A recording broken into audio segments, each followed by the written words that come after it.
Hey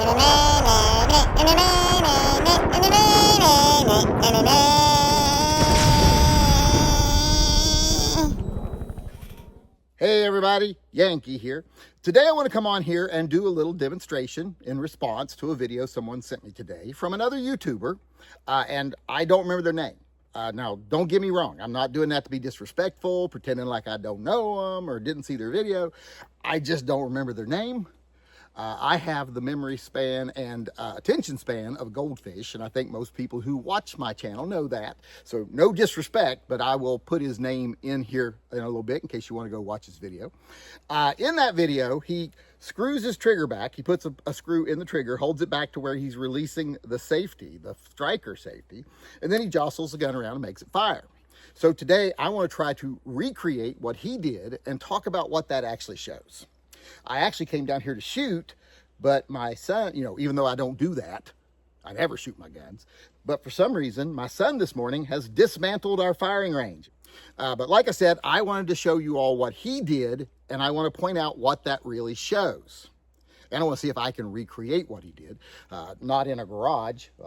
I'm sure he was not meaning to do that in his garage or whatever that was. I'm doing it in a safe space, so don't anyone worry. And I'm only putting one bullet at a time in it. So if it does go off, I don't end up, with a major problem like a bang, bang, situation. So don't worry about my safety. I'm in a safe spot, doing this in the safest way possible. Now, I am not going to stick a screw in my trigger. I ain't doing that, but I will try to do it with the trigger pulled back far enough to actually deactivate that striker safety. And believe me, it doesn't take much. It takes about that much trigger pull to deactivate that safety. That's one of the reasons this gun is dangerous. And don't get me wrong, I'm not saying dangerous in a way that it doesn't work the way it's intended. The way it's intended to work, in my opinion, is dangerous because all you'd have to do is take up that much slack in the trigger. You've disabled your safety. That's not good.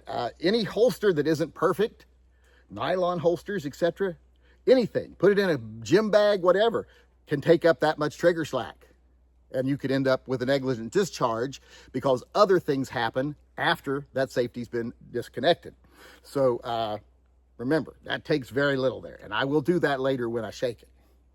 But first, we're going to load a round into this. Like I said, just one round.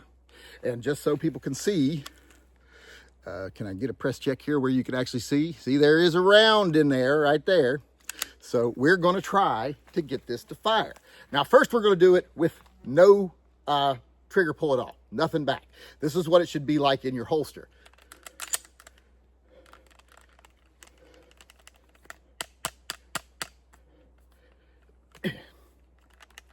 I am being as rough with this as I can be. And I don't think it even released the sear because if I fired it right now, let's see if it'll actually fire. It'll fire. And I didn't put any ear protection on. So let's put some ear protection on. All right, so with that trigger not pulled, I couldn't make it go off. Couldn't even release the sear. And believe me, I did it a lot more than what I just showed you. But you have to take my word for it. Because I'm not making this video 30 minutes long. Nobody will watch me for 8 minutes, much less 30. So we're going to do this again. Now this time, I'm going to actually pull the trigger back far enough. I'm actually disconnecting that striker safety, just pulling the trigger that far. Now I'm going to wiggle, shake. Can't get it to happen. Now, I know a lot of people are going to say, well, that's because this is an AXG, not a regular SIG P320. Well, I don't have a regular SIG P320. I had some, but I got rid of them because they terrified me. Because I think the way they're designed to work is above my ability to adapt to. I am not 100% on the ball all the time, which I think you have to be with guns like this. You have to take every precaution, and you have to be competent. At least 90% competent. And I think most people know on a good day, I might be shooting for 70. So this is not the gun for me. I would never carry one of these. I do think that they are inherently dangerous in so much as they are not for people who can't, like I said, take every precaution. I'm not one of those, so I won't own them. But like I said, Wasn't able to get it to fire, wasn't able to recreate what he did. I did lots of striker drop tests in my garage where I just put the slide in a vise, pulled back the striker, let it go. Did that multiple times. I took the return spring out of the striker so that it would stay all the way forward every time. Never once was able to get an actual where it would fire, where the striker actually went past the striker safety. The FBI says we were able to make it fail 30% of the time. Well, what were the circumstances? And they're like, well, yeah, we don't know, and we're not going to tell you. So I don't really trust the FBI's expertise. And since I wasn't able to recreate it, several people I know weren't able to recreate that.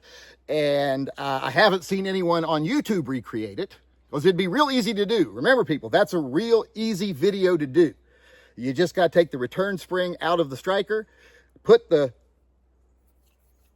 slide in a vise, and pull back that striker and let it go as many times as you want, and check it each time and see if it actually protrudes out the front of the breech face.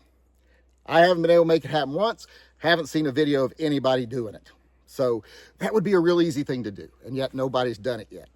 So I've done that, haven't been able to make it fire. Couldn't make it fire doing what that guy just did, no matter how much. If I pull the trigger even to where I fired the gun there, see, I pulled it a little too far. It's so easy to pull that too far. So let's load another round into it and try that again. Don't worry, there's a big old hillside behind me here. All right, and before I do something really stupid, I want to make sure everybody knows that I'm wearing Sporting Systems on my hat. They are not sponsoring me in any way. They do not support anything I say or back up anything I say. Nothing I say represents them. This was just a free hat. I do like Sporting Systems. I go to Sporting Systems. It is my shop. I like the people who work there, but I would never, ever try to say that, what I say represents their opinion. Like I said, just a free hat, and I am very cheap. So the only thing I'll spend money on is guns and cars. I won't even pay money for a haircut because I'm too cheap, so I shave my own head. But as I was saying, let's try this one more time. I'm going to pull the trigger back to where I'm just releasing the sear, and I'm getting real close to firing this gun.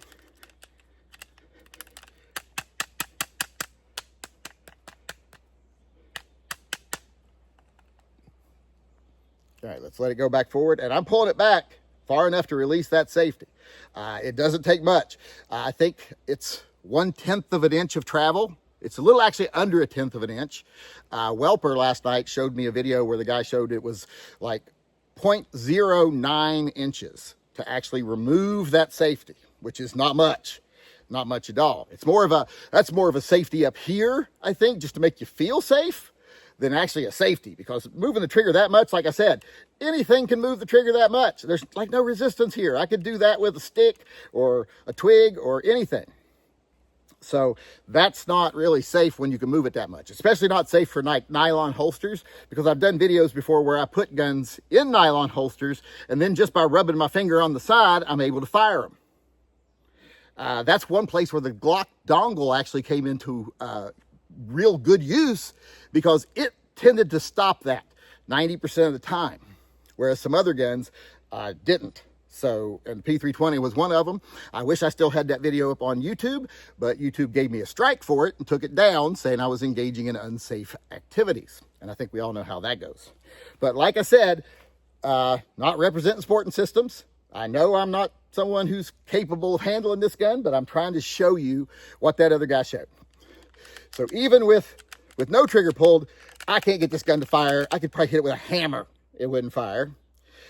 With the trigger pulled enough to deactivate the safety, still can't get it to fire. It's still loaded and fires fine. So what he was basically showing you in his video was an unlikely occurrence, because like I said, most people can't get it to happen. I don't know what's going on inside his gun. The gun itself looked pretty beat up, and it had a screw in the trigger. So until he shows me the internals of his gun and does that live on camera where I can see things, I can't really speak to it. I have said I would love him to set up a live with me and see if he can recreate it. And I don't know if he will or not. Like I said, most people don't want to talk to me. I am poison in the gun industry community and the online gun community, because I don't play the games, I don't chase the dollars, and I don't try to be popular. so I don't kiss the ass of the big gun tubers. In fact, I call them out on their bullshit all the time. And they don't like me. Surprise, surprise. They used to like me till I did that. They used to be all chummy with me when they thought they could make money off of me. But then when I said, no, we're not doing those things, they kind of turned on me. But as I was saying, so what I'm showing here is that even with the trigger pulled back enough to disable the striker, I wasn't able to make it fire. And as I've said before, when I've had it in vice tests in the house, or not in the house, in the garage, I haven't been able to make the striker actually protrude past the breech face, period. And I'm not saying I took out the striker spring. Some people will say, oh, you took out the striker spring. No, the striker spring's there. I just took out the return spring, which is the little spring that once it goes all the way forward, pushes it back a little bit, so it's not sticking out. So you don't end up with slam fires. So that's the only thing I took out. If it was going to go forward, it should have went forward. Haven't been able to recreate that. Can't see anybody else recreate that. So far, all we've seen is that guy's video where he says that it went off. He shows it going off. I don't know the circumstances behind it, but the trigger was held back to disable the safety. So what it shows you there is if something is done to disable the safety, and then some other occurrence happens, like you got a faulty sear or whatever, I don't think just shaking it would do it. There's not enough travel. It has to travel like 0.3 inches, the little safety, to actually disengage. So I don't think there's enough give in the shake to do that. So he showed that if you disable that safety and then you roughhouse the gun, in his instance, he was able to make it go off. Now, that would require, A, that the safety be disabled. So you're doing an A, B, C study here, like A, the safety has to be disabled. B, the striker has to disengage from the sear without being commanded. And then C, it fires. Well, they're skipping A. They're manually doing A, artificially doing A. So that means you're doing an A, B, C equation by just doing B and C. And B, I don't even know if is accurate because, like I said, I don't know. Is there something in their wedge that's preventing full lockup? Is his fire control unit not installed properly? Is it been altered? Because there was a lot of movement in his. I don't have that movement in mine. I don't remember it in my other ones. But like I said, he's showing that if you disable the safety and then you abuse it, you could possibly make it go off. And that's true. That's why I don't like this gun. It's easy to make that go. Hell, you could just shake it. You could probably brush the trigger with your hand enough to make it go off again, easy. Or if it's in a holster and that trigger, like something's rubbing up against the side of it, and it's pulling it back enough to remove the safety, well, a bounce, and if you're in a holster that allows it to move, boom, pull the trigger and go off. So I'm not saying it's not possible for them to go off in holsters or anything like that. It is not possible for them to go off sitting on a table. Those stories are total bullshit. It hasn't gone off just sitting on a table, just hadn't cooked off out of nowhere. But it could go off in a holster, especially if you had it in your holster and you did a little, okay, I'm going to pull it. Oh, no, I'm not. And you put it back in. Boom. That could happen easy with this gun. That's why I don't have this gun on my hip right now. Actually, I don't have any gun on my hip right now because I just put on long pants to come down here so my legs didn't get all itchy. But that's more than you need to know probably. But like I said, if A happens and that safety is disabled, well then B, of course, is possible because you can easily have a sear break. Well, not easily. It's not likely to happen. And if that sear broke, if it disengaged, if you shook it loose, well, you'd also have to disengage the safety first or it just wouldn't go off. It would just be, uncocked, I guess would be what you would say. Decocked. And when you went to shoot it, it wouldn't do anything because you'd have to rack the slide again before it would fire because the safety would stop the striker from going forward. That's how it's supposed to work. If you take A out of the equation by disabling it manually, well, then you're not really describing how the gun should work when it's in someone's holster. You're showing how it would work if it's in an improper holster or it's not in a holster at all and something's pulling the trigger somewhat. And in that case, it's probably not jostling around that's making it fire. It's probably whatever's making that trigger move somewhat. It's just moving it a little bit more and it'll go off. And to me, That's not safe for most people for a carry gun. Maybe if you're an expert, yes. And remember, this gun was around for years and years and years, and they've sold millions of them, and there wasn't a problem with them until police adopted them. And so far, all the actual cases have pretty much been police officers or military. So there's millions of these out here. Why aren't we seeing people shooting themselves with them? Same reason we didn't see people shooting themselves with Glocks, even though back when police departments first adopted Glocks, they had to create a special trigger for the New York Police Department because they were claiming the triggers were too light and they were going off on their own, which they weren't. They were activating them. Then we have the subject of Glock leg, which was something that was promoted heavily back when Glocks first came out. The FBI studied the Glocks and ruled them wholly unsafe. I do believe that was the wording they used. They said this gun is wholly unsafe. Pretty much on every level, it's an unsafe gun. The Glock, not this gun. This gun, they didn't even say that. They actually said there's no reason for concern, but if we monkeyed with it, we were able to do this 30% of the time, but we're not going to show you how or tell you why. So that's what really has come of all this. There's just not much going on. If you want to abuse your guns and try to get them fired, you probably can. If you're wondering, will this gun go off if you put it in an improper holster or put it in a backpack or put it in a gym bag or wrap it in a towel in a gym bag? Can something push that trigger enough to disable the safety? Yes, it can. And then could jostling around break it and make it fire? It could. Not likely, but it could. But could something else, whatever's pulling the trigger partially, could it pull it more? Yes, that's very likely because it's very light and it only moves like 1/10 of an inch to remove the safety and another 1/10 of an inch to actually fire it. That's a very smooth, very fast trigger. So to get that, you give up some safety. You know how we always say freedom isn't free? Well, being able to have that quick, smooth, accurate of a trigger, you give up a little safety. It's the same thing with this gun. Doesn't mean they're going off on their own. Doesn't mean the design itself is bad. It just means the design is not appropriate for most people in most uses and definitely isn't appropriate for law enforcement. All right, one last thing before we go. I want to show you what usually would happen if you actually had a negligent discharge the way that guy was holding his gun and, had a grip on the slide and everything. He had his trigger staked back. I'm just going to pull the trigger to show you if it went off. He wouldn't even have, he was holding it more like this. So I want to show you what it would look like if it went off while you were doing that. And this is low quality federal range ammo. It's nothing hot. So let's see what the gun itself does. When I'm holding on to it and fire it. Two things you're going to notice there. Not just a little beep, muzzle flap. There's smoke. There's recoil. You saw the gun recoil. You just didn't see me go or anything like that. And the slide failed to cycle.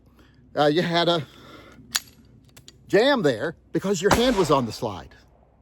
So all of those things make me wonder about that gun that he was using or the filming techniques. It didn't seem to affect the volume all that much either in his video.